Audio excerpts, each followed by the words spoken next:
Sobat Nusantara, pada Februari 2025, Presiden Amerika Serikat Donald Trump membuat pernyataan yang memicu kontroversi.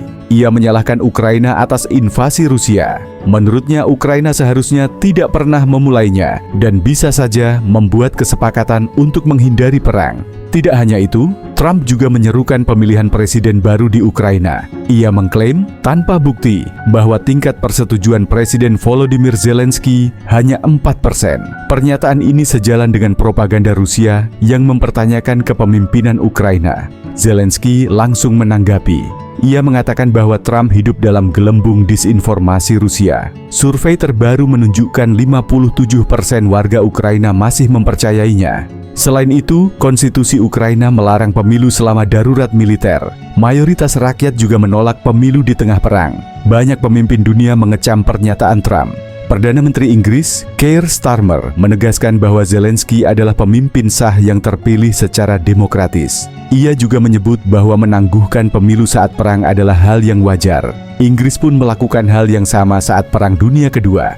Kanselir Jerman, Olaf Scholz, mengatakan bahwa komentar Trump salah dan berbahaya. Menteri Pertahanan Australia, Richard Marles, menekankan bahwa Rusia adalah pihak yang memulai perang. Bahkan, Nigel Farage, sekutu Trump dari Inggris, tidak setuju dengan pernyataan tersebut. Pada 28 Februari 2025, Trump dan Zelensky bertemu di Gedung Putih untuk menandatangani perjanjian sumber daya. Namun pertemuan itu berubah menjadi tegang. Trump menuduh Zelensky mempertaruhkan nyawa jutaan orang dan tidak menghargai bantuan Amerika Serikat. Akibatnya pertemuan berakhir tanpa kesepakatan. Insiden ini membuat sekutu Eropa khawatir. Mereka mempertanyakan apakah Amerika Serikat masih mendukung Ukraina, sementara Trump tampak ragu membantu. Negara-negara Eropa tetap mendukung Zelensky dan menegaskan bahwa Rusia adalah pihak yang bersalah dalam perang ini. Lalu, mengapa pandangan Amerika Serikat dan Eropa berbeda dalam konflik ini? Mari kita bahas lebih dalam. 1. Kepentingan geopolitik yang berbeda. Bagi Amerika Serikat, Ukraina lebih dari sekadar sekutu. Negara ini adalah alat dalam strategi global untuk melemahkan Rusia. Sejak Perang Dingin, Washington berusaha membatasi pengaruh Moskow di Eropa Timur. Perang ini memberi kesempatan bagi Amerika Serikat untuk menguras sumber daya Rusia tanpa perlu terlibat langsung dalam peperangan. Namun, kebijakan ini mulai dipertanyakan setelah Trump berkuasa. Dengan retorikanya yang menentang bantuan luar negeri, ia menunjukkan sikap yang lebih skeptis terhadap Ukraina. Sebaliknya, bagi negara-negara Eropa, perang di Ukraina bukan sekadar soal geopolitik, tetapi juga menyangkut stabilitas regional. Negara seperti Jerman, Prancis, dan Polandia memiliki hubungan ekonomi yang erat dengan Ukraina atau berbatasan langsung dengannya. Karena itu, konflik ini berdampak langsung pada mereka. Jika perang berlarut-larut atau Ukraina kalah, keamanan seluruh Eropa bisa terancam. 2. Perspektif ekonomi dan dampaknya terhadap Amerika Serikat. Sebagai ekonomi terbesar dunia dan negara produsen energi, tidak terlalu merasakan dampak langsung dari perang ini seperti Eropa. Lonjakan harga energi akibat sanksi terhadap Rusia lebih banyak menghantam negara-negara Eropa, terutama Jerman dan Italia yang dulu bergantung pada gas Rusia. Di sisi lain, banyak negara Eropa kini menghadapi krisis ekonomi, inflasi melonjak, dan pengeluaran untuk pertahanan meningkat tajam. Dukungan terhadap Ukraina semakin menjadi beban politik bagi pemerintah mereka. Kelompok populis dan sayap kanan pun mulai menekan kebijakan bantuan besar-besaran ke Kiev. Sebaliknya, bagi Amerika Serikat, perang ini justru menjadi peluang bisnis. Industri militer seperti Lockheed Martin dan Raytheon mendapat keuntungan besar karena meningkatnya permintaan senjata. Amerika juga mengambil alih peran Rusia sebagai pemasok utama energi bagi Eropa. Ketiga, ketahanan politik dan dukungan publik.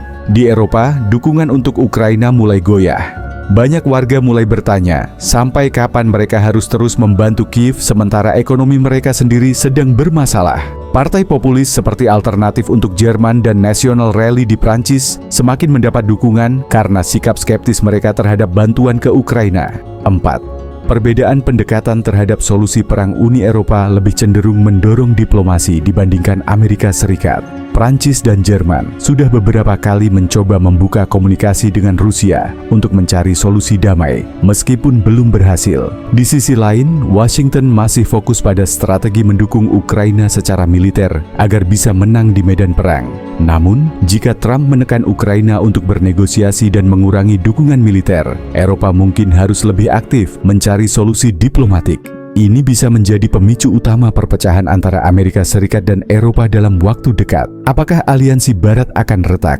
Meskipun Amerika Serikat dan Eropa masih bersatu dalam mendukung Ukraina, tanda-tanda perpecahan mulai terlihat. Jika Trump kembali berkuasa dan menarik dukungan militer, aliansi ini bisa semakin rapuh. Eropa kini menghadapi dilema, tetap mendukung Ukraina atau lebih fokus pada kepentingan ekonomi mereka sendiri. Sementara itu, Amerika Serikat dengan dinamika politik domestiknya mungkin semakin sulit mempertahankan komitmennya. Pada akhirnya, nasib Ukraina bergantung pada bagaimana Barat mengelola perbedaan ini.